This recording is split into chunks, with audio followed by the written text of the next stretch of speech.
When it comes to the Akedah, Akedah's Yitzchak, perhaps what it seems like, according to most, the greatest Nisayon that Avraham Avinu had to traverse, had to go through. The question we must ask ourselves is why? From what we see what Avram went, he gave up his own life, and that was only hinted to in the Torah, when he put himself through the Kivshin Eish. Then he goes through all the Nisyonos at times when he didn't even know HaKadosh Baruch Hu too long. It's no wonder. I'm not going to say it's easy, but it's no wonder when HaKadosh Baruch Hu gives him this Nisayon, he's living with him. He's living with the Rabbeinu Shalom.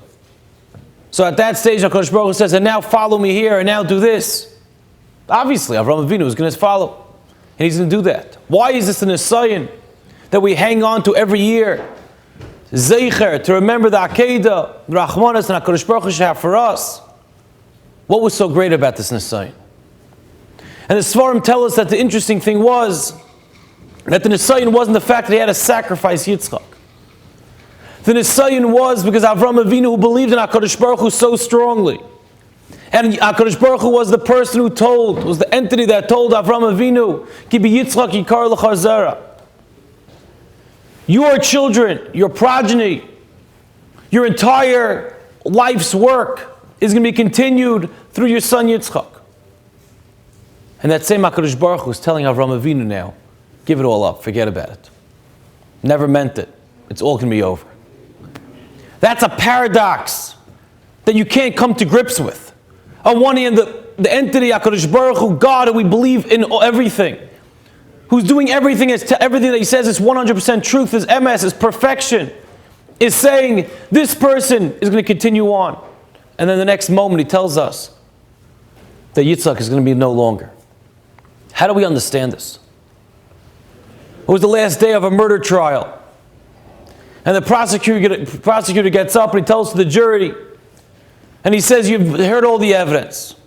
We put X amount of people on stand. You've heard all what they had to say.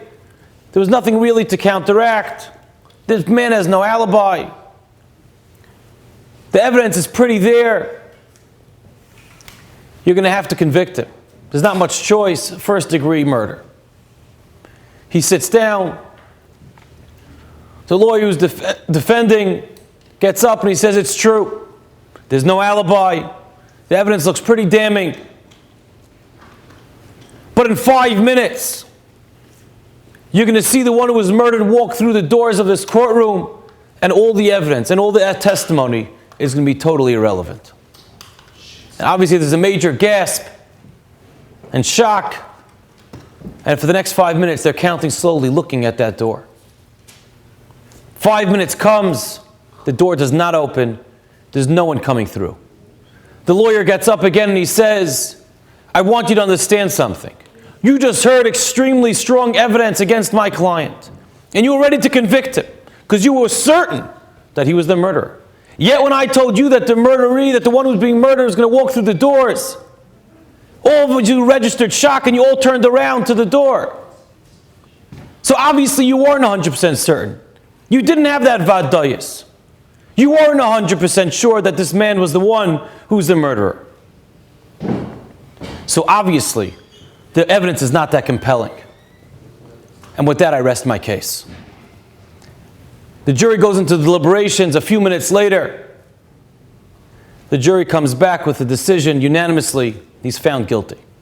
Then the lawyer who's defending jumps up and he says, I don't understand. I proved it all to you.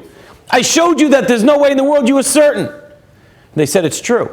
We all turned around because we weren't 100% certain. But the one person who didn't turn around was your client, because he knew good and well that that murdered individual was never walking through that door again.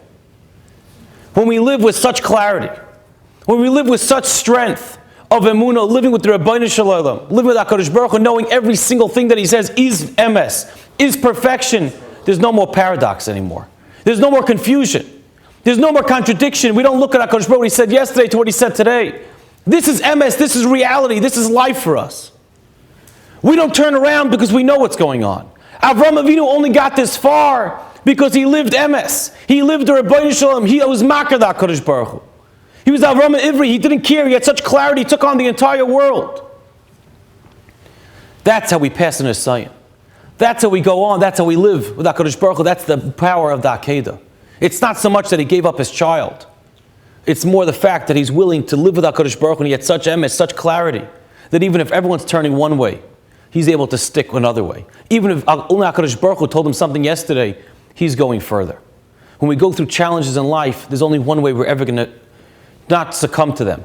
The only way, one way we're going to thrive is really that HaKadosh Baruch Hu is emes, not just realizing it, but to live with it. When we live with that clarity, and we go from step to step through our own lech lecha, we'll be zeicha to a Vayeira, we'll be zeicha to an appearance, we'll be seeing it, HaKadosh Baruch Hu, we'll be living it and feeling it.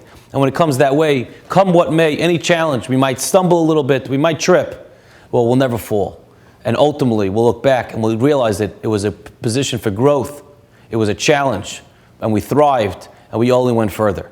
That we never have an Akedah again, and a chance that we have to go to such a point. But if we live with HaKadosh Baruch Hu, then HaKadosh Baruch Hu won't have to give us any more points, and any more tests, and any more challenges. May we all be zeicha, not just to believe it, not just to see it, but to live emunah HaKadosh Baruch Hu. Have a wonderful Shabbos.